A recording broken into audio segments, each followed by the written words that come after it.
Megan. Yes, come in. Good afternoon, ma'am. Good afternoon, sir. Very good afternoon. Please take your seat. आपका medium of interview क्या है? Hindi sir. Hindi है। आप अपना संक्षिप्त परिचय बोर्ड को दीजिए। सर मेरा नाम उज्जवल सिंह। सर मैं सीतामढ़ी ज़िले का रहने वाला हूँ। सर मैंने अपना ग्रेजुएशन JNU से फ्रेंच में किया है और सर मैंने अपनी 12th तक की पढ़ाई सीतामढ़ी डिस्ट्रिक्ट बिहार से ही की है। अच्छा, फ्रेंच में आपने ग्रेजुएशन किया है? हाँ सर। अब अपना परिचय फ्रेंच में दीजिए बोर्ड को। Bonjour, madame, messieurs. Je m'appelle Ujjwal. J'habite à Delhi maintenant. Je suis étudiant de la France à l'université de Jawaharlal Nehru à Delhi. क्या आप सीतामढ़ी से हैं? जी सर। इसका रामायण से कोई संबंध है क्या इस स्थान का? जी सर। क्या है? सर सीतामढ़ी नाम से ही जैसा कि स्पष्ट है, तो सीता जी जो है वो भगवान राम की पत्नी हैं और उनका जो जन्म प्रकाट्य स्थली कहा जाता है वह सीतामढ़ी कहा जाता है, पुनौरा धाम, जहाँ पे सीता जी का जन्म माना जाता है सर। उन्हीं के स्थान के नाम पे सीतामढ़ी का नाम भी सीतामढ़ी है। अच्छा, मतलब जन्म स्थान उनका वही माना जाता है? नहीं, जहाँ वो जन्म स्थान का मतलब सर पुनौरा धाम में जहाँ वो प्रकट हुई थी राजा जनक जी के द्वारा। अच्छा, मतलब कृषि कार्य के समय जो प्रकट हुई थी वो बेसिकली वही पुनौरा धाम वही था। अच्छा अच्छा अच्छा अच्छा। उज्जवल, एक चीज बताइए, आपने JNU से किया है 2016, तो 2016 के बाद से आप क्या कर रहे हैं? सर उसके बाद से मैं तैयारी में मूल रूप से तैयारी नहीं कर रहा हूँ सर, और अलग अलग विभिन्न एग्जाम्स के मतलब किसी न किसी स्टेज पे रहा सर। ज्योग्राफी ऑप्शनल है ना आपका? Yes sir. और सीतामढ़ी आपका होम डिस्ट्रिक्ट है। Yes sir. सीतामढ़ी का उत्तर में कौन से जिले, कौन से राज्य या कौन सा देश है? दक्षिण में क्या है, ईस्ट में क्या है, वेस्ट में क्या है, बताइए। सर उत्तर में नेपाल देश है सर, और सर दक्षिण में मुजफ्फरपुर जिला, और सर पश्चिम में देखा जाए सर तो दरभंगा जिला। अच्छा, नहीं, पूर्व में दरभंगा, माफ कीजिएगा सर, और पश्चिम में शिवहर और पूर्वी चंपारण। ठीक है। मधुबनी में टच होता है? मधुबनी सर नहीं, दरभंगा से टच होता है मधुबनी से, सीतामढ़ी से दरभंगा टच होता है। अच्छा, गंगा नदी बिहार के कितने राज्यों से होकर कितने जिलों से गुजरती है? सर 12 जिलों से। कहाँ से एंट्री करती है और कहाँ से एग्जिट करती है बिहार में? सर ये चौसा है, वहाँ से एंट्री करती है और भागलपुर से सर एग्जिट करती है। अच्छा, आपके जिले में कोई नदी है? सर लखनदेई नदी है। अच्छा, बागमती का कोई रिश्ता आप लोग के जिले से? सर बागमती की ही वो सहायक नदी है लखनदेई। अच्छा, बागमती की। एग्रीकल्चर का क्या स्कोप है आपके जिले में? आपके जिले की मुख्य फसल क्या है? सर मुख्य फसल में सर धान ही है, चावल, और सर गेहूँ, चावल गेहूँ मुख्य रूप से उगाया जाता है सर। धान उगाने के लिए आवश्यक भौगोलिक परिस्थितियाँ क्या होनी चाहिए? आवश्यक भौगोलिक परिस्थितियाँ सर जैसे तापमान 20 से 25 डिग्री सेल्सियस, वर्षा सर जो इरिगेशन है, जो जल है वो प्रचुर मात्रा में, यानी कि सर 140-30 सेंटीमीटर तक वर्षा होनी चाहिए सर। और इसके अलावा सर यही दोनों समझ। अच्छा, धान गहनता प्रणाली नाम सुना आपका? System of rice intensification. वो ट्रेडिशनल कृषि के पद्धति से कैसे अलग है? माफ कीजिए सर। जो परंपरागत धान उगाने की पद्धति है उससे धान गहनता प्रणाली कैसे अलग है? सर इसके विषय में मुझे जानकारी। अच्छा, सिस्टम ऑफ राइस इंटेंसिफिकेशन है क्या? Sir system of rice intensification मुझे इसके बारे में स्पष्ट जानकारी, लेकिन मैं सर अगर आप अनुमति दें तो मैं इसके बारे में कुछ पेश करूँ।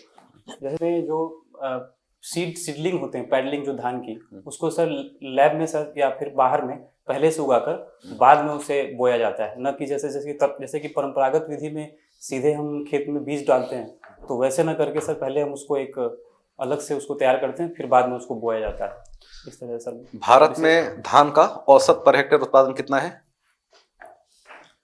सर मुझे अभी ध्यान नहीं सर। अच्छा, अगर इसको बढ़ाना हो, धान के प्रोडक्शन को बढ़ाना हो, यस सर, तो क्या किया जा सकता है?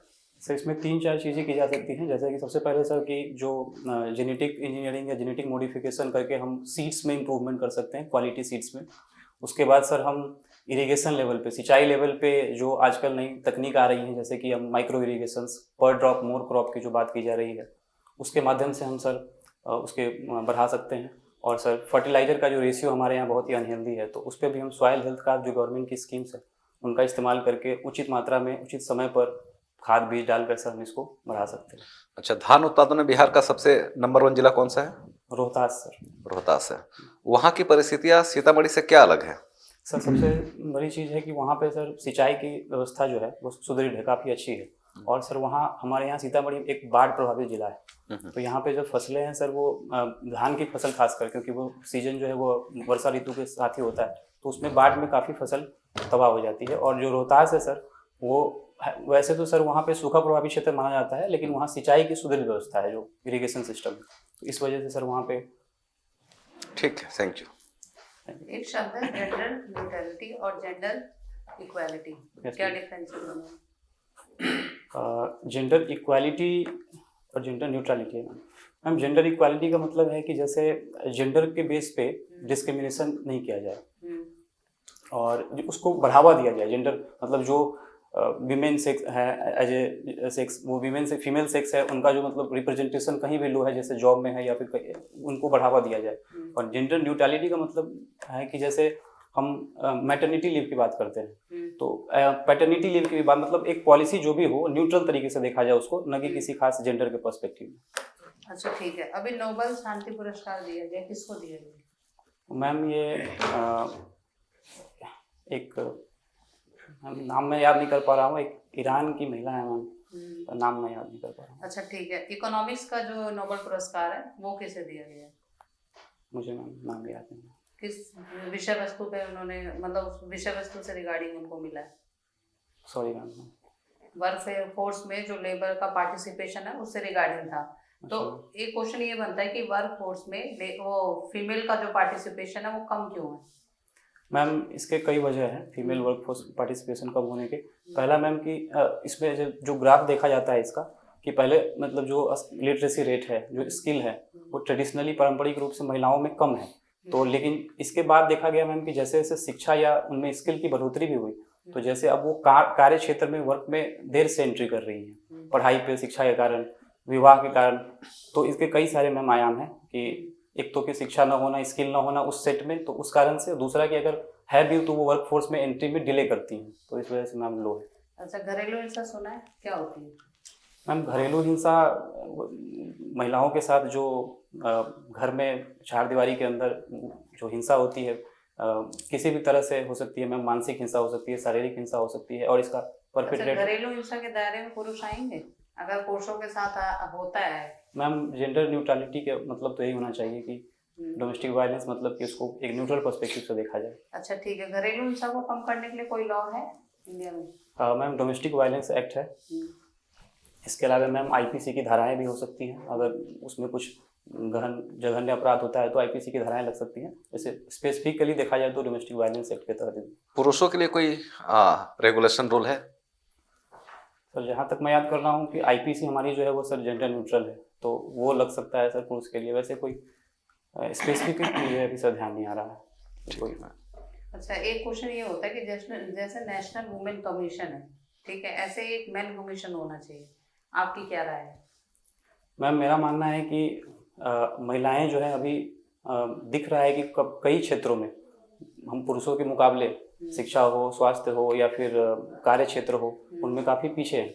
तो अभी इस वक्त पे मैम चूँकि उनमें स्पेसिफिक जो प्रोग्राम चलाए जा रहे हैं उसके लिए एक कमीशन बनाया गया है, और मैम मुझे लगता है कि समय के साथ ऐसा हमारा सोच होना चाहिए या जिसकी पॉलिसी होनी चाहिए कि धीरे धीरे हमें किसी स्पेसिफिक कमीशन की बात जरूरत भी ना पड़े, मतलब पुरुषों के लिए एक अलग से। आप नहीं चाहते कि उनके लिए कमीशन बने पुरुषों के लिए? क्योंकि आजकल जैसे हम देखें जो हर 1 घंटे में 8 शादीशुदा पुरुष आत्महत्या कर रहे हैं, जो डाटा है। तो होना चाहिए, नहीं होना चाहिए? मैम इस तरह से अगर कोई समस्या है तो मैम उसके लिए जो है समाधान तो होनी चाहिए। तो फिर महिलाओं के लिए भी समाधान निकालना था, उनके लिए क्यों कमीशन बनाया हमने? नहीं मैम, लेकिन इस बात से भी हम इनकार नहीं कर सकते कि अभी आज के समय में जो पुरुष महिला की जो गैप है हर क्षेत्र में, डेवलपमेंट के हर पैरामीटर पे, वो महिलाओं के विषय मतलब ज़्यादा है, महिलाएं ज़्यादा पिछड़ी हैं। आप पुरुषों के लिए आयोग बनाने के पक्ष में नहीं है? मैम इस समय मैं मेरी समझ यह है कि महिलाओं के लिए जो नेशनल कमीशन ऑफ वीमेन है वो इस समय उपयुक्त है। और पुरुषों जेंडर न्यूट्रलिटी कैसे हुई? मैम जैसे कि हम, अगर मैं एक उदाहरण के थ्रू बताना चाहूँगा, जैसे कि हम एक रिजर्वेशन पॉलिसी की बात करते हैं, तो उसमें मैम हम नेशनल कमीशन ऑफ बैकवर्ड की बात की, नेशनल कमीशन ऑफ SC/ST की बात करते हैं, तो हमें कई पैरामीटर्स पे दिखता है कि ये समाज में पिछड़े हुए हैं, तो इनके लिए हमने अलग से कमीशन बना रखे हैं। लेकिन अगर सरकार की पॉलिसी भी यही है और कॉन्स्टिट्यूशन मेकर्स ने भी यही सोचा था कि हम उनको सामान्य मुख्य धारा जो है मेन स्ट्रीम से जोड़े। और कोई अलग से मैम स्पेसिफिक कोई इश्यूज हैं, जैसे सर ने बताया कि पुरुषों को जो सुसाइड रेट्स हैं, तो उनको सामान्य जो हमारे अभी मौजूदा धाराएं हैं, कानून व्यवस्था है, उसके उस विधि व्यवस्था के अंतर्गत दूर करने का प्रयास किया जाए। और अगर इसकी जरूरत मैम फील होती है तो इसके लिए बिल बनना चाहिए। ठीक है सर, थैंक यू मैम। तो आप ये बताइए कि यूनिफॉर्म सिविल कोड समान नागरिक संहिता के बारे में आपके क्या विचार है? सर यूनिफॉर्म सिविल कोड के बारे में मैं ये सोचता हूँ सर कि जैसा कि हमारे लॉ कमीशन ने भी कहा है कि एक सारे स्टेक होल्डर्स के साथ कंसल्टेशन करके, चूँकि हमारा संविधान भी इस चीज़ को समाहित करता है, डीपीएसपी हमारा आर्टिकल 44 भी यूनिफॉर्म सिविल कोड की बात करता है, तो सभी स्टेक होल्डर्स को, सभी रिलीजन्स को मतलब एक लेकर एक कॉमन कंसेंसस के थ्रू यूनिफॉर्म सिविल कोड की ओर हमें बढ़ना चाहिए। तो क्या ये एक यूनिफॉर्म सिविल कोड अगर आ जाता है, यस सर, तो क्या एक सकारात्मक कदम होगा कि नहीं? आपके दृष्टिकोण, अपना दृष्टिकोण बताइएगा मुझे। सर मेरा मानना है कि मतलब ये एक प्रोग्रेसिव बात होगी इस यूनिफॉर्म सिविल कोड का आना, और इससे जो बहुत सारी जो मतलब जो इसके पक्ष में जो बातें कही जाती हैं कि एक जेंडर, जो अलग अलग रिलीजन में जो जेंडर डिस्क्रिमिनेशन है या रिलीजियस डिस्क्रिमिनेशन है, इंटर रिलीजन डिस्क्रिमिनेशन है, उसमें एक समानता, एक मेरा मानना है सर कि एक प्रोग्रेसिव स्टेप है। और लेकिन इसे सर अचानक से इम्पोज नहीं करना चाहिए, इसे एक कॉमन कंसेंसस के थ्रू लागू करना चाहिए। तो जैसे आपने लॉ कमीशन की बात कही कि लॉ कमीशन ने इसके बारे में यस सर अपनी सिफारिशें सकारात्मक रूप से दी हैं, तो ये लॉ कमीशन पहली बार कब गठित हुआ था भारत में? सर मुझे एग्जैक्ट याद नहीं सर इसका। आप कह सकते हैं पराधीन भारत में भी आप बता सकते हैं, स्वतंत्र भारत में भी आप बता सकते हैं। सर लॉ कमीशन पराधीन भारत में सर मैकाउले का लॉ कमीशन एक बनाया गया था। कौन से वर्ष में बनाया था? सर मुझे सर 1835। वेरी नाइस, बहुत बढ़िया। तो 1834 में बना था ये। Yes sir. 1833 के अधिनियम के अंतर्गत इसका प्रावधान किया गया था। ठीक, चलिए कोई बात। तो जो इंडिया की अभी रिसेंट समय में आपने देखा होगा कि किस तरीके से हमारी जो सैन्य शक्ति है उसमें निरंतर विकास हो रहा है। Yes sir. और मेक इन इंडिया इसमें एक बहुत सकारात्मक रोल निभा पा रहा है, आप देख रहे होंगे। Yes sir. तो किस तरीके से हमारा डिफेंस प्रोडक्शन बढ़ा है यस सर। पिछले 2-3 सालों में, तो उस पर थोड़ा प्रकाश डाल पाए तो। अगर सर इस पे कई बातें हैं, जैसे कि हमने डिफेंस में इंडिजिनाइजेशन को बढ़ाने के लिए सर हमने आत्मनिर्भर भारत योजना के तहत भी बहुत सारे स्कीम शुरू किए हैं इसमें। और सर हमारा जो डिफेंस प्रोक्योरमेंट प्रोसीजर है, या जिसमें कि हम जो भी चीज़ बना रहे हैं या जो भी इंपोर्ट कर रहे हैं सर हम आर्म्स एंड एम्यूनिशंस, उसमें हम टेक्नोलॉजी ट्रांसफ़र की भी बात करते हैं। इसके अतिरिक्त सर हमने डिफेंस इंडस्ट्रियल कॉरिडोर्स की स्थापना की है, जैसे झांसी में उसका इनॉग्रेशन हुआ था सर। इसके अतिरिक्त सर हम रिसर्च एंड डेवलपमेंट पे जो R&D है हमारा, उसमें हम प्राइवेट सेक्टर को इन्वॉल्व कर रहे हैं ज़्यादा से ज़्यादा, क्योंकि जो फंडिंग है, जो एक्सपर्टीज़ है, वो उनके इन्वॉल्वमेंट से बढ़ेगी, तो हमने उसको भी ओपन किया है। ये चीज़ें सर मेरे दिमाग में। तो डिफेंस प्रोडक्शन में अभी हमने कुछ देशों के साथ इंपोर्ट के लिए, एक्सपोर्ट के लिए ट्रीटी मेमोरेंडम भी साइन किए हैं। Yes sir. तो कुछ देशों के नाम बताएंगे सर आप? जैसे हमने ब्रह्मोस मिसाइल फिलीपींस को देने की बात कर रहे हैं सर। वियतनाम के साथ हमारे एक्सपोर्ट की बात हो रही है। 2 देश सर मुझे याद आ रहे हैं सर। हमने मालदीव को भी ध्रुव हेलीकॉप्टर्स वगैरह ये प्रोवाइड कराए हैं पास्ट। ठीक, ओके। अब मुझे बताइए भारत के वित्त आयोग के बारे में बताइए कुछ। सर फाइनेंस कमीशन जो है सर, वो आर्टिकल 280 के तहत प्रेसिडेंट ऑर्गेनाइज करते हैं सर। और फाइनेंस कमीशन का जो रोल है सर, जो 15th finance commission NK Singh जो चेयरमैन थे, फाइनेंस कमीशन का रोल है सर कि जो सेंटर और स्टेट के बीच में फाइनेंसेज हैं, जो उनका शेयरिंग, उनका प्रिंसिपल डिस्ट्रीब्यूशन कैसे किया जाए, ग्रांट एड किस प्रिंसिपल्स पे दिया जाए। इसके अतिरिक्त अगर सेंटर की कुछ स्पेसिफिक डिमांड्स है फंड्स को लेकर, तो उसको कैसे सेंटर और स्टेट के बीच में शेयर किया जाए, इन बातों का ध्यान रखती है फाइनेंस कमीशन। ठीक, ठीक है sir, thank you. Yes sir. संभववाद और निश्चयवाद में क्या अंतर है? सर माफ कीजिएगा, मेरा मीडियम सर ज्योग्राफी का अंग्रेजी में तो इंग्लिश था ना। What is the difference between determinism and possibilism? हाँ सर। सर डिटर्मिनिज्म का मतलब है जैसे कि जो मतलब कोई भी इवेंट हो रहा है तो उसका जो फोर्स है वो डिटरमाइंड है, बाहर नहीं है सर। ज्योग्राफी के हिसाब से बताइए। अच्छा, ज्योग्राफी ऑप्शनल है ना। Okay okay sir. तो उसमें जो थिंकर्स है ना, dualism in geography, what is the difference between determinism and possibilism? Sir possibilism का मतलब होता है सर कि जैसे जो नेचुरल इवेंट्स हैं उसको ह्यूमंस जो है मॉडिफाई कर सकता है। जैसे कि सर हमने फ्रेंच स्कूल है, वो पॉसिबिलिस्टिक थॉट की बात कौन करते हैं। है इसके मेन? विडाल डला ब्लास सर ज्योग्राफर हैं जिन्होंने फ्रेंच स्कूल में पॉसिबिलिस्टिक थीम की बात की है। और सर इधर डिटर्मिनिज्म में सर हम बात करते हैं तो एलन चर्चिल सैंपल की बात करते हैं। किस स्कूल का है ये thought? German school of thought sir determinism. और sir French school of thought में सर पॉसिबिलिज्म की बात आती है, पॉसिबिलिस्टिक व्यू की। यहाँ पे हम बात करते हैं सर कि हम नेचर को मॉडिफाई कर सकते हैं। जैसे उन्होंने पेज की बात की है, जो मतलब वहाँ पे लाइफ स्टाइल से ह्यूमन मॉडिफाई कर सकते हैं इन्वायरमेंट को।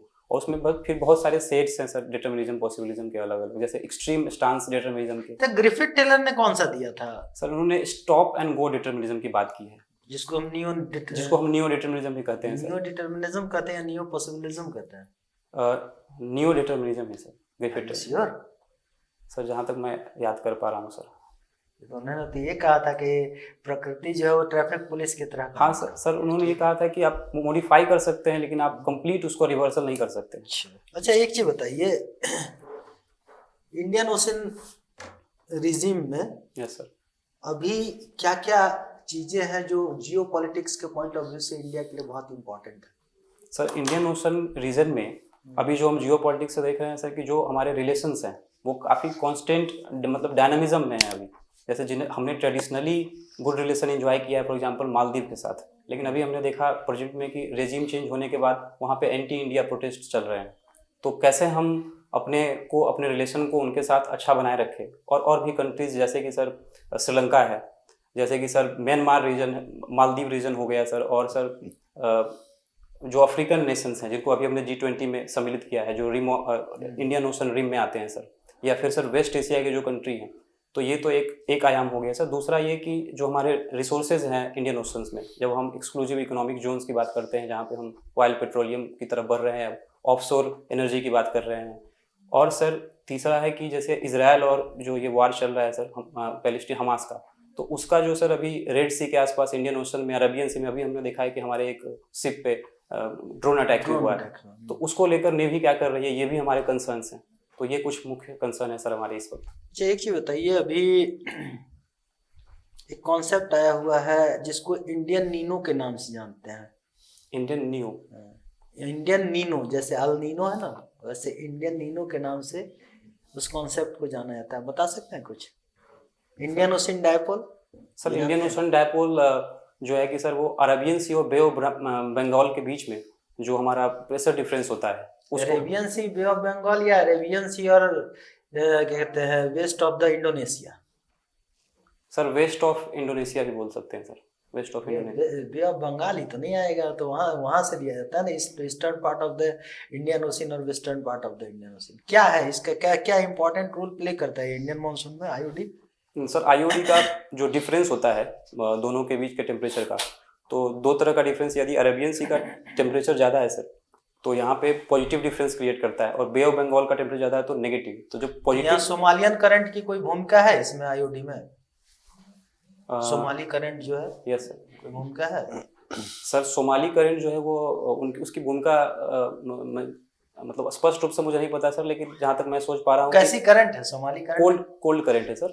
और सर कोल्ड करंट है तो वहाँ पे प्रेशर जो होगा वो हाई, टेम्परेचर लो हो जाएगा सर, तो इसका इम्पैक्ट अपने इंडियन ओशन पे या अरेबियन सी के टेम्परेचर पे पड़ेगा नहीं सर। अच्छा, अभी रिसेंटली एक रिपोर्ट आई है जिसमें बताया गया है कि यूएसए माइग्रेट करने वाले जो इंडियन माइग्रेशन है, जो पर्सन्स हैं, उनकी संख्या में पिछले 10 वर्षों में कई गुना की वृद्धि हुई। क्या कारण है, क्यों माइग्रेट करके लोग जा रहे हैं यूएसए? सर अचानक से पिछले 10 वर्षों में, कहाँ 2000 कुछ लोग थे, अभी जो है वो बढ़ करके 97,000 लोग पहुंच गए मात्र 10 वर्ष के अंदर।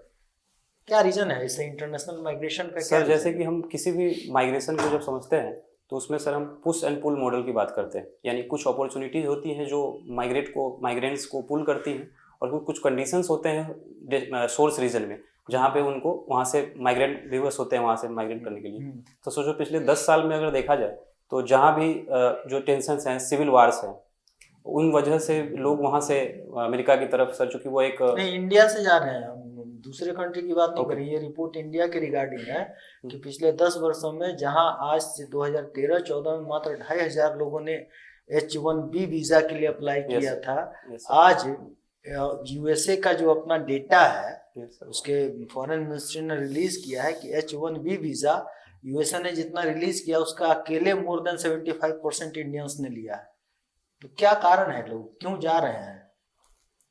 सर इसके जहाँ तक सर मैं सोच पा रहा हूँ कि एक तो सर इकोनॉमिक अपॉर्चुनिटीज जो यूएस जो अभी सर पिछले 10 साल में जो स्टार्टअप कल्चर आया है, तो सिलिकॉन वैली को सर स्टार्टअप कल्चर का एक मेजर सेंटर माना जाता है, एक हब माना जाता है।